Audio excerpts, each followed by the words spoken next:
कितने टाइम से आप यहाँ पे खड़े हो, क्या दिक्कत है? हम लोग को 6 बजे से यहाँ पे रुकाया हुआ है। कुछ अपडेट भी नहीं है कि गाड़ी आगे कभी जाने वाली है। ना खाने के लिए कुछ मिल रहा है, ना पीने के लिए मिल रहा है। एंड वॉशरूम भी बहुत गंदे हुए हैं। और ना कुछ अपडेट है। अगर हो सकता है तो यहाँ पे कोई और गाड़ी अरेंज करवा दो, हम सब मुंबई वाले फंसे हुए हैं। ओके, तो कितना टाइम, कितने घंटे हो गए ओवरऑल? ओवरऑल हम लोग को 8 से 7 घंटे हो चुके हैं यहाँ पे रुके रुके। ओके, तो रेलवे के द्वारा आपको कुछ खाने की सुविधा कुछ नहीं भी दी? सुविधा नहीं मिली है। यहाँ पे कैंटीन था, वो भी बंद हो चुका है। ना पीने के लिए मिल रहा है, ना खाने के लिए मिल रहा है। कुछ अपडेट भी नहीं है। और अगर जो भी आ रहा है तो वो 20 की बोतल 40 में दे रहा है। ओके, क्या नाम है? डिम्पल आडवाणी। क्या दिक्कत हो रही है, कितने टाइम से आप यहाँ पे खड़े हैं? सुबह 6 बजे से यहाँ पे 2980 जयपुर बांद्रा ट्रेन में फंसे हुए हैं। अभी तक कोई सुध नहीं ली गई है। लोगों को पानी, खाने, सभी की परेशानी हो रही है। ट्रेन के अंदर, टॉयलेटों के अंदर पानी, सफाई की कोई व्यवस्था नहीं है। लोग, लेडीज़ वेडीज़ सब परेशान हो रही है। तो उनके लिए रेल मंत्रालय की तरफ से व्यवस्था की जानी चाहिए। और ये कब चलेगी, क्या चलेगी, कैसे चलेगी, इसकी भी व्यवस्था करनी चाहिए। जी, क्या नाम है आपका? सुरेश कुमार। क्या परेशानी आ रही है, कितने टाइम से आप यहाँ पे खड़े हो? यहाँ पे अभी खड़े खड़े 8 साढ़े 8 8 घंटे हो गए, 8 के ऊपर। ट्रेन का हिलने का नाम नहीं है। रेलवे स्टेशन मास्टर से पूछा गया, कोई आंसर प्रॉपर नहीं है। 2 घंटे में ऊपर से आंसर आएगा। अभी तक कोई आंसर क्लियर नहीं किसी एंड से। सब प्रॉब्लम पब्लिक ही फेस करेगा, रेलवे कुछ हेल्प नहीं करेगा। ऐसा हो गया।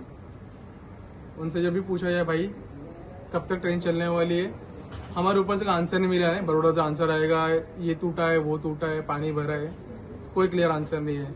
अगर ये सेम जगह फ्लाइट में मैं होता, अगर सिंपल, तो फ्लाइट में मेरा क्या होता, 2 घंटा 4 घंटा लेट है, तुमको भाई कंपनसेशन भी देंगे, तुम्हारा दूसरी फ्लाइट का अरेंज भी करते हैं, फूड भी अरेंज कर रखेंगे। हमारे रेलवे पैसा लेती है, खाली करने का कुछ नहीं होता है। वो अरेंजमेंट भी हो जाए, पब्लिक के लिए कुछ तो सुविधा बन जाएगी। कुछ नहीं है, पैसा खाली लेना होता है। पब्लिक हर टिकट, हर किसी ने पैसे टिकट दिया है। सब एक ट्रैवल करने के एंगल से जा रहे हैं, घर पे पहुंचना सबको। लेकिन यहाँ पे ना उनने आज तक विद अनाउंसमेंट किया, क्या न्यूज है, क्या प्रॉब्लम है, कब तक सोल्यूशन आएगा। एक नॉर्मल टिकट आप निकालते हो जैसे भी, तो उस टिकट का आपको कंफर्मेशन आता है कि टिकट RAC है, कंफर्म हुई, जो भी है। सबके पास सबका मोबाइल नंबर है रेलवे के पास। वो सेम चीज उनको इन्फॉर्म कर देना चाहिए वाया मैसेज भी, कि भाई ये इश्यूज है, ये इतना टाइम चलेगी, नहीं चलेगी, इतना टाइम डिले होगी। आपका नॉर्मल जिम्मेदारी बनता है, आपने अभी तक निभाया ही नहीं बिल्कुल भी। कितना टाइम हो गया ट्रेन यहाँ पर खड़ी है? सुबह 8:30 से पहले 7:30 के आसपास पीछे रुकी थी। 15 मिनट चलने के बाद यहाँ पे आकर रुक गई है। कितना टाइम हो गया, अप्रोक्स कितने घंटे हो गए? अप्रोक्स आपने देखा जाए तो 9 साढ़े 9 घंटे के आसपास है। ओके, और रेलवे की ओर से कोई कंपेंसेशन या फिर कुछ खाने पीने की? कुछ नहीं। ओके, क्या नाम है आपका? आशीष चौहान। કેટલા ટાઈમ થી અહીંયા ફસાયો છું? સવારે 6 વાગ્યાના અહીંયા લીમખેડા સ્ટેશન પર છીએ. ખાવાનું, પાણીનો આ તે બધો પ્રોબ્લેમ ચાલુ છે. આગળ જેટલા પણ ઇન્ક્વાયરી કરીએ છીએ દર અડધી કલાકે, એક કલાકના ડિલેનો ટાઈમ આપે છે. 8 કલાક થયા, હજુ કોઈ એક્શન લેવામાં નથી આવ્યું. અને બધા લેડીઝ બધા અટવાણા છે. અંદર કોઈ સફાઈ આ તે કોઈ વ્યવસ્થા સરખી વ્યવસ્થિત નથી. ઓકે, અહીંયા શું રેલવે તંત્ર દ્વારા કોઈ ખાવા પીવાની કે કોઈ નહીં, રેલવે તંત્ર દ્વારા કોઈ પણ ખાવા પીવાની આ તે કોઈ વ્યવસ્થા કરવામાં નથી આવી. બધા અહીંયાથી પોતાના રિસ્ક પર રેલવે સ્ટેશનની બહાર જઈ અને પોતાના માટે ખાવાનું લાવે છે. હજી કોઈ અપડેટ જ નથી. એવું પણ નથી કહેતા કે ચાલશે કે નહીં ચાલે. કોઈ બીજી ટ્રેનની કોઈ વ્યવસ્થા નથી કરેલી. અવિનાશ. कितने घंटे से आप यहाँ पे खड़े हो, क्या दिक्कत आ रही है? सर, ये लीमखेड़ा स्टेशन पे अभी तो खड़े हैं हम। इससे पहले भी 15 मिनट चला करके 1.5 घंटा वहाँ पे खड़े थे। 15 मिनट चल करके यहाँ आए। यहाँ सुबह लगभग 7 बजे से अब 2:30 बज गए हैं, इतने देर तक हम यहाँ पे खड़े हुए। जब हमने स्टेशन मास्टर से सवाल किया इसके बारे में कि भाई ट्रेन कब चलेगी, कितने बजे चलेगी, तो स्टेशन मास्टर ने कहा कि आगे पूरा जाम है और पानी, बारिश बहुत ज़्यादा हो रही है और ये प्राकृतिक चीज़ है। मैं सब कुछ मान रहा हूँ, प्राकृतिक चीज़ है, सब कुछ चीज़ है, लेकिन इसमें रेलवे की कोई जवाबदारी है कि नहीं, रेलवे की कोई जिम्मेदारी है कि नहीं। रेलवे ने क्या सुबह से लेकर के अब तक पब्लिक, ये पैसेंजर जितने हैं उनके मोबाइल पे या ईमेल पे कोई ईमेल भेजा या जो है कोई इन्फॉर्मेशन दिया कि इतने घंटे तक गाड़ी और रुकेगी। दूसरी बात यह है कि क्या रेलवे ने जितने पैसेंजर हैं उनके खाने पीने का कोई इंतज़ाम किया। तीसरी बात यह है कि क्या रेलवे अभी तक जो कोई जवाब नहीं दे रही है, ये ऐसे ही अगर ट्रेन ये 7 बजे तक 8 बजे तक रहती है और 7 बजे 8 बजे रेलवे वाले ये कह दे कि अब गाड़ी आगे नहीं जाएगी, तो ये पैसेंजर कैसे अपने घर तक जाएंगे? उसके लिए रेलवे कोई जो है अपना इंतज़ाम कर रही है क्या? यही रेलवे अगर कोई यहाँ पे पैसेंजर, कोई भी पैसेंजर विदाउट टिकट अगर सफ़र करता है तो उससे टीसी जो है पकड़ करके उसके टिकट का भी पैसा लेता है और उससे जुर्माना भी वसूल करता है, उससे फ़ाइन भी लेता है। चाहे वो पैसेंजर कितना भी एक्सक्यूज़ दे कि मेरे माँ बाप मर गए हैं, मेरे कोई परेशानी थी, मैं बहुत जल्दी में आया हूँ, घाई में आया हूँ, कोई उसके लिए जो है सुनवाई नहीं है और उससे फ़ाइन और पैसे सब कुछ वसूला जाता है। जब पैसेंजर के लिए कोई छूट नहीं है तो ये रेलवे वाले जो है पैसेंजर के लिए कोई इंतज़ाम क्यों नहीं कर रहे? रेलवे वालों को कुछ इंतज़ाम करना चाहिए। कितने घंटे हो गए आपको यहाँ खड़े हुए? सर लगभग जो है वो 1.5 घंटा भी मिला ले तो 8.5 से 9 घंटे हो गए।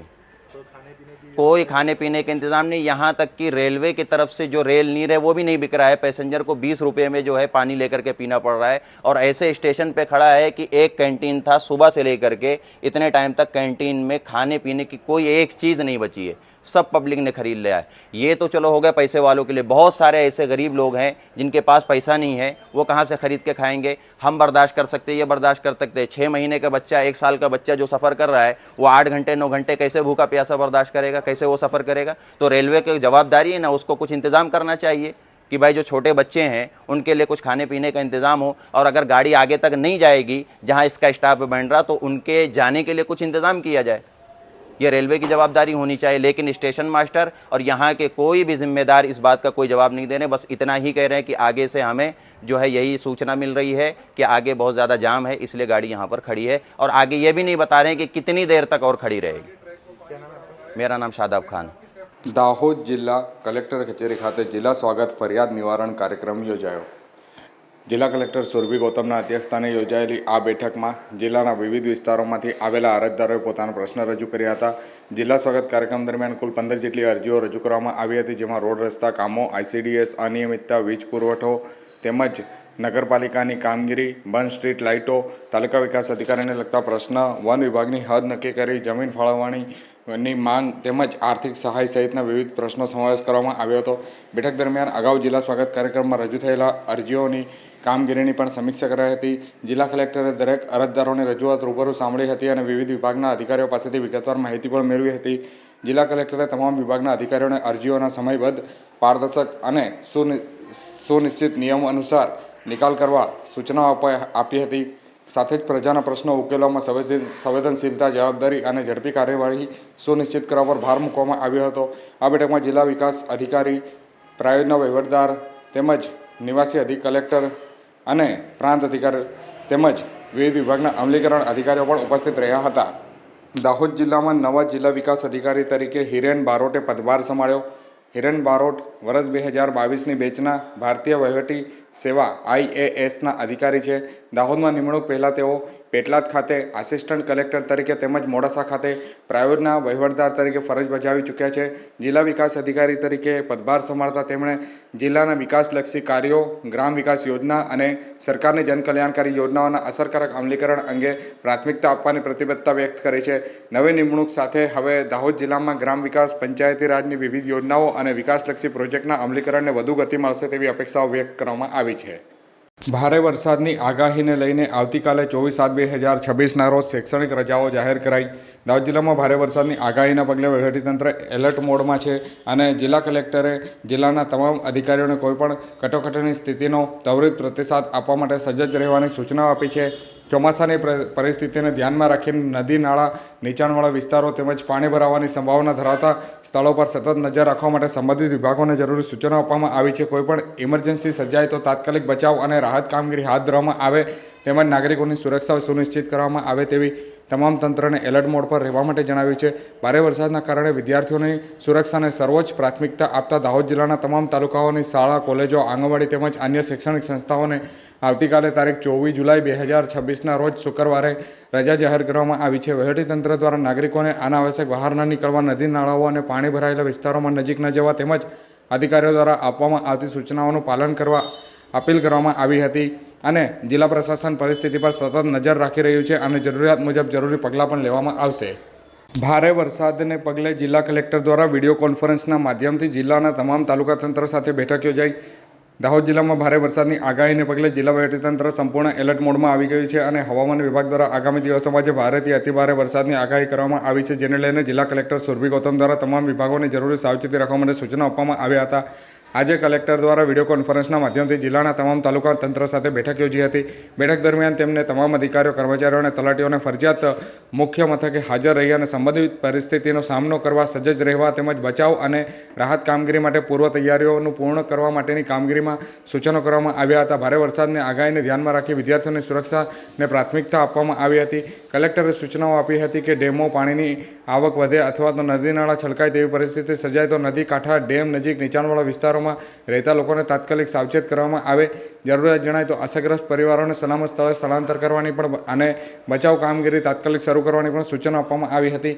વરસાદને ધ્યાનમાં રાખીને કોઈપણ જાનહાનિ કે મિલકતને નુકસાન ના થાય તેની પણ જાણ કરવા તાત્કાલિક કંટ્રોલ રૂમને જાણ કરવા માટે સૂચનો કરાયા હતા. તમામ વિભાગો વચ્ચે સતત સંકલન જળવાઈ રહે અને કોઈપણ કટોકટીની સ્થિતિમાં ઝડપની કાર્યવાહી થાય તે માટે ખાસ ભાર મૂકવામાં આવ્યો હતો. આ વિડીયો કોન્ફરન્સમાં જિલ્લા વિકાસ અધિકારી, જિલ્લા પોલીસ અધિક્ષક, નિવાસી અધિક કલેક્ટર, પ્રાંત અધિકારીઓ, વન વિભાગના અધિકારીઓ, નાયબ જિલ્લા પોલીસ અધિક્ષકો તેમજ મામલતદાર, તાલુકા વિકાસ અધિકારીઓ સહિત વિવિધ વિભાગના અધિકારીઓ જોડાયા હતા. દાહોદ જિલ્લાના ફતેપુરા આર્ટ્સ કોલેજ ખાતે રેડ રિબન ક્લબ અંતર્ગત આરોગ્ય જાગૃતિ કાર્યક્રમનું આયોજન કરાયું. જિલ્લા આરોગ્ય વિભાગના માર્ગદર્શન હેઠળ યોજાયેલા આ કાર્યક્રમમાં આશરે 218 જેટલા વિદ્યાર્થીઓને ઉત્સાહપૂર્વક ભાગ લીધો હતો. કાર્યક્રમ દરમિયાન વિદ્યાર્થીઓને HIV, એડ્સ, TB, રક્તપિત્ત, જાતીય સંક્રમણ રોગો, હેપેટાઇટિસ, સ્વૈચ્છિક રક્તદાન તેમજ ડ્રગ્સના વ્યસનના દુષ્પરિણામો અંગે વિગતવાર માહિતી આપવામાં આવી હતી. સાથે જ જિલ્લા કાનૂની સેવા સત્તામંડળ દ્વારા વિવિધ કાનૂની સેવાઓ અને એડ્સ HIV હેલ્પલાઇન નંબર 1097 અંગે પણ માર્ગદર્શન આપવામાં આવ્યું હતું. TB મુક્ત ભારત અભિયાનને વધુ વેગ આપવા માટે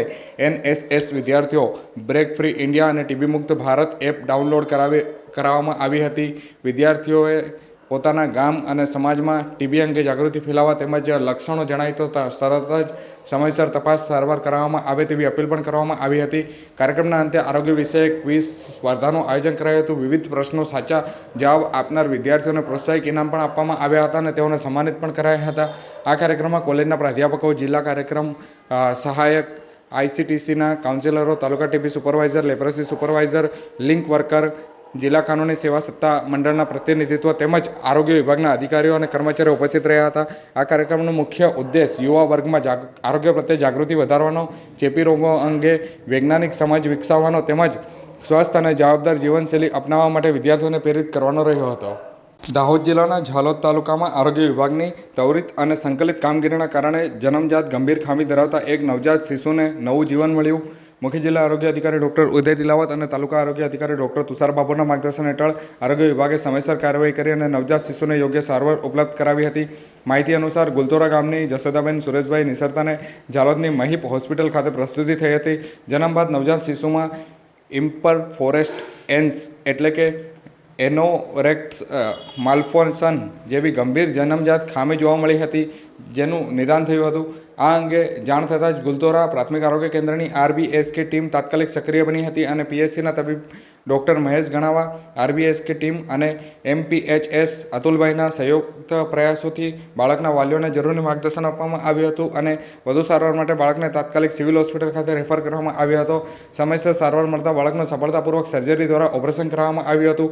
હાલમાં બાળકની તબીબ સંતોષજનક હોવાનું જણાવવામાં આવ્યું હતું અને આરોગ્ય વિભાગ દ્વારા જણાવ્યું હતું કે એનારોકેલ્સ માલ્ફોર્મેશન એક જન્મજાત ખામી છે, જેમાં બાળકનું ગુર્દા માર્ગ અને મળમાર્ગનો વિકાસ યોગ્ય રીતે થતો નથી. સમયસર નિદાન અને સર્જરી દ્વારા આવા બાળકોને સંપૂર્ણ સ્વસ્થ જીવન આપી શકાય છે. આરોગ્ય વિભાગે તમામ વાલીઓને અપીલ કરી છે કે જન્મ બાદ નવજાત બાળકોમાં જે કોઈપણ પ્રકારની જન્મજાત ખામી જણાય તો તાત્કાલિક વિલંબ કર્યા વગર જ નજીકના આરોગ્ય કેન્દ્ર અથવા RBSK ટીમનો સંપર્ક કરવો, તાત્કાલિક સારવાર મેળવી અને સમયસર નિદાન અને યોગ્ય સારવાર બાળકોના સ્વસ્થ અને સુરક્ષિત ભવિષ્ય માટે અત્યંત જરૂરી હોવાનું આરોગ્ય વિભાગે જણાવ્યું હતું. દેવગઢ બારિયા નગરપાલિકાની પેટા ચૂંટણીને અનુલક્ષીને જિલ્લા ચૂંટણી તંત્ર દ્વારા મહત્વનો નિર્ણય લેવામાં આવ્યો. જિલ્લા ચૂંટણી અધિકારી અને કલેક્ટર દ્વારા તારીખ 28 જુલાઈ 2026ના રોજ દેવગઢ બારિયા નગરપાલિકા વિસ્તારમાં સ્થાનિક જાહેર રજા કરવામાં આવી છે, જેમાં આ જાહેર રજા દેવગઢ નગરપાલિકા વિસ્તારમાં આવેલી તમામ સરકારી અર્ધ સરકારી કચેરીઓ, શૈક્ષણિક સંસ્થાઓ તેમજ જાહેર સંસ્થાઓને લાગુ પડે છે. રાજ્ય ચૂંટણી આયોગના માર્ગદર્શન અને ભારત સરકારના કર્મચારી અને તાલીમ વિભાગના નિયમોને અનુસરીને મતદાતાઓ પોતાના મતાધિકારનો સરળતાથી ઉપયોગ કરી શકે તે હેતુથી આ નિર્ણય લેવામાં આવ્યો છે. જિલ્લા ચૂંટણી તંત્ર દ્વારા જણાવ્યા અનુસાર મતદાનના દિવસે અનેક સરકારી કર્મચારીઓ અને શિક્ષકો ચૂંટણીમાં ફરજમાં જોડાનાર છે. ઉપરાંત કેટલીક શૈક્ષણિક સંસ્થાઓમાં મતદાન મથકો પર કાર્યરત કરાશે, જેથી મતદાન પ્રક્રિયા સરળ રીતે, શાંતિપૂર્ણ અને સુવ્યવસ્થિત રીતે પૂર્ણ થાય તે માટે સ્થાનિક જાહેર રજા જાહેર કરવામાં આવી છે. જિલ્લા ચૂંટણી અધિકારીએ દેવગઢ નગરપાલિકા વિસ્તારમાં તમામ મતદારોને 28 જુલાઈ 2026ના રોજ યોજાનારી પેટા ચૂંટણીમાં ઉત્સાહપૂર્વક ભાગ લઈ પોતાના લોકશાહી મતાધિકારનો ઉપયોગ કરવાની અપીલ કરવામાં આવી છે. દાહોદ જિલ્લામાં ચાલુ વરસાદ વચ્ચે ગ્રામ સેવકો દ્વારા વિવિધ કામગીરી હાથ ધરાઈ. દાહોદ જિલ્લામાં તમામ તાલુકાઓમાં ચાલુ વરસાદ વચ્ચે પણ ગ્રામ સેવકો દ્વારા વિવિધ સરકારી યોજનાઓના અસરકારક અમલીકરણ માટે મેદાનમાં સક્રિય રીતે જોવા મળ્યા હતા. વરસાદની પરિસ્થિતિ હોવા છતાં ગ્રામ સેવકોએ ખેડૂતો સુધી પહોંચી સરકારની યોજનાઓનો લાભ સમયસર મળે તે માટે વિવિધ કામગીરી હાથ ધરવામાં આવી હતી. ગ્રામ સેવકો દ્વારા ખેડૂતોના સાચા માર્ગદર્શક અને મિત્ર બનીને પ્રધાનમંત્રી કિસાન સન્માન નિધિ યોજના હેઠળ PM કિસાન એપ મારફતે KYCની કામગીરી કરવામાં આવી હતી. સાથે જ વિવિધ યોજનાઓના હેઠળ લાભાર્થીઓને આપવામાં આવેલા ટ્રેક્ટરની સ્થળ પર ચકાસણી તેમજ તારની વાડ યોજનાના લાભાર્થીઓની ભૌતિક ચકાસણી કરવામાં આવી હતી. આ ઉપરાંત મકાઈ અને સોયાબીન સહિતના પાકોના પાક ચકાસણી કામગીરી હાથ ધરાઈ હતી, જેથી ખેડૂતોને યોજનાકીય લાભ અને પાક સંબંધિત માહિતીઓને યોગ્ય રીતે લાભ મળી શકે. વિવિધ યોજનાઓના હેઠળ નિર્માણ પામનાર ગોડાઉન માટે સ્થળની ચકાસણી કામગીરી હાથ ધરાઈ હતી. વરસાદી વાતાવરણ વચ્ચે પણ ગ્રામ સેવકો દ્વારા ગામડામાં પહોંચી અને યોજનાકીય કામગીરી સતત ચાલુ રાખવામાં આવી રહી છે. ખેડૂતોને જરૂરી માર્ગદર્શન આપવાની સાથે જ વિવિધ યોજનાઓ અંગે માહિતી આપી અને લાભાર્થીઓને સમયસર લાભ મળે તે માટેની કામગીરી કરવામાં આવી રહી છે. જિલ્લા પંચાયત અને ગ્રામ વિકાસ વિભાગના માર્ગદર્શન હેઠળ ગ્રામ સેવકોની આ કામગીરીથી સરકારની વિવિધ કૃષિ અને ગ્રામ વિકાસ યોજનાઓ છેવાડાના ખેડૂતો સુધી અસરકારક રીતે પહોંચે તેવો પ્રયાસ હાથ ધરવામાં આવ્યો છે. દાહોદ જિલ્લામાં વરસાદી માહોલ વચ્ચે વિવિધ તાલુકાઓમાં સારો વરસાદ નોંધાયો. આજ તારીખ 23 જુલાઈ 2026 ગુરુવારના રોજ સવારે 6 વાગ્યાથી લઈને સાંજે 4 વાગ્યા સુધીમાં પ્રાપ્ત થયેલી માહિતી મુજબ જિલ્લાના અનેક વિસ્તારોમાં વરસાદ વરસતા વાતાવરણમાં ઠંડક પ્રસરી હતી. મળતી માહિતી અનુસાર દાહોદ તાલુકામાં 16 mm વરસાદ નોંધાયો છે, જ્યારે ગરબાડા તાલુકામાં સૌથી વધુ 47 mm વરસાદ વરસ્યો હતો. દેવગઢ તાલુકામાં 10 mm અને ધાનપુર તાલુકામાં 24 mm વરસાદ વરસ્યો હતો. વરસાદને પગલે વાતાવરણમાં ઠંડક પ્રસરી જતાં લોકોને ગરમીમાંથી રાહત મળી હતી, ત્યારે બીજી તરફ ખેડૂતોમાં પણ ખુશીનો માહોલ જોવા મળ્યો હતો. ખેડૂતોનું કહેવું છે કે આવો વરસાદ મકાઈ અને સોયાબીન પાકોને લાભદાયી સાબિત થશે. હવામાન વિભાગ દ્વારા હજુ પણ વરસાદની આગાહી જિલ્લામાં કરવામાં આવી રહી હોવાથી જિલ્લા વહીવટીતંત્ર દ્વારા એલર્ટ મોડ પર છે અને નદી નાળા તેમજ નીચાણવાળા વિસ્તારોમાં રહેતા લોકોને સાવચેત રહેવા માટે અપીલ પણ કરવામાં આવી છે. દાહોદ ખાતે અમર શહીદ ચંદ્રશેખર આઝાદની જન્મજયંતિ નિમિત્તે તેમને ભાવભીની શ્રદ્ધાંજલિ અર્પણ કરાઈ. આ પ્રસંગે દાહોદના ધારાસભ્ય કનૈયાલાલ કિશોરી દ્વારા ચંદ્રશેખર આઝાદની પ્રતિમાને પુષ્પહાર અર્પણ કરી વંદન કરવામાં આવ્યું હતું. કાર્યક્રમ દરમિયાન દેશ માટે સર્વસેવા અર્પણ કરનાર મહાન ક્રાંતિકારી ચંદ્રશેખર આઝાદના બલિદાન અને દેશભક્તિને યાદ કરી તેમને ભાવપૂર્વક નમન કરવામાં આવ્યું હતું. આ પ્રસંગે વિવિધ હોદ્દેદારો, ચૂંટાયેલા જનપ્રતિનિધિત્વ તેમજ મોટી સંખ્યામાં કાર્યકર્તાઓ ઉપસ્થિત રહ્યા હતા અને સૌએ અમર શહીદ ચંદ્રશેખર આઝાદને શ્રદ્ધાંજલિ અર્પણ કરી હતી. દાહોદની RTO કચેરી ખાતે કંડક્ટર લાયસન્સ માટે અરજી કરવા આવતા ઉમેદવારોને માર્ગ સલામતી અંગે જાગૃતિ કાર્યક્રમ યોજાયો. કાર્યક્રમ દરમિયાન અરજદારોને માર્ગ સુરક્ષાના નિયમો, ટ્રાફિક નિયમોનું પાલન અને મુસાફરની સલામતી અંગે વિસ્તૃત માર્ગદર્શન આપવામાં આવ્યું હતું.